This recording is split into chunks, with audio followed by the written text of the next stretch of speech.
It's interesting So, because restaurants are allowed to open, but the new order says that bars won't be allowed to open. Does that impact a large section of restaurant owners? it definitely does. So, like I said, I think it's very important that the government communicates with various, bodies of the industry. There are various administrative bodies that represent the interests of restaurant owners, hotel owners, and the F&B industry at large. I think it's very important to have a two-way bilateral communication Right. that clearly addresses some of the concerns we'll have. Because, like you said, what is a bar? Technically, actually, most of my restaurants are all family restaurants, and we have bars in them in the sense that there is a liquor license through which we're allowed to serve liquor. So would that mean any restaurant with a liquor license is also not permitted to open? Right. If that happens, then most of your favorite restaurants will not open. And it will not help, for So example, that's me very in interesting. You're essentially saying that the fine print of this order is important because in principles, hotels and restaurants can open, but what about restaurants that have a liquor license and have bars? No clarity on that. But the 6 feet social distancing, do you believe, Mr. Kalra, that this is going to be challenging?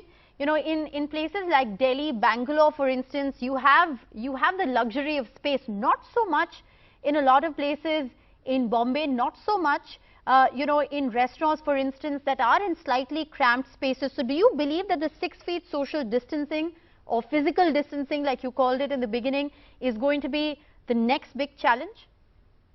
It's definitely going to be one of the several challenges that we'll face in this Unlock 1.0. Like I said, the industry is very fragile.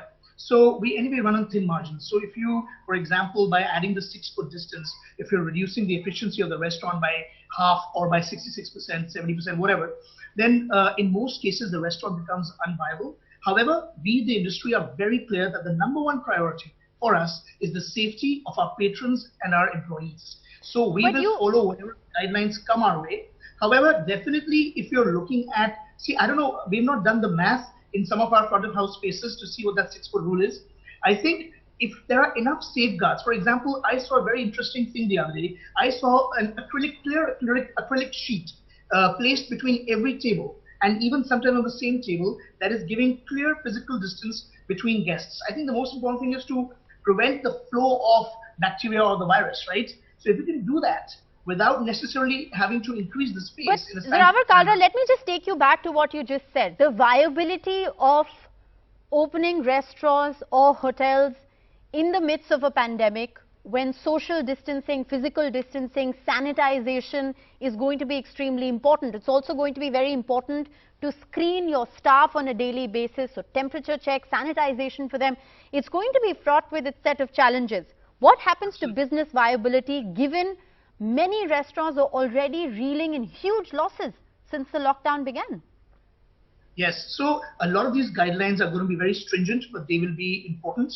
Not just getting the checks on the staff. You please understand, we'll also have to get tests done for every single staff before we start the restaurant. And each test currently costs about $4,500. So if a restaurant has 50 people, that's 20 lakh rupees. So that's a lot of cost just to be able to do something like that. Sorry, that's 2 lakh rupees. So that's still a huge cost for a restaurant to incur in these tough times when there's been zero revenue for 2.5 months. But definitely, there are certain challenges. The viability of the industry, which was anyway running on razor thin margins, if the efficiencies are reduced, that means if we're allowed to have only very limited number of people in the restaurant, that will have an impact. And a lot of restaurants might choose to not open if that's the case. Because the moment we open, rental starts coming in. And you have to understand that right now, there's a very uphill battle with landlords. Not all the landlords are agreeing to rental reductions. If the landlords agree to rental reductions, then definitely, even with the lower efficiency, restaurants can run viably. And even if they don't turn a profit, at least they don't run into losses. Right. And I think this is the one thing that restaurants will be very difficult. It'll be hard for restaurants to manage at this point in time any further losses.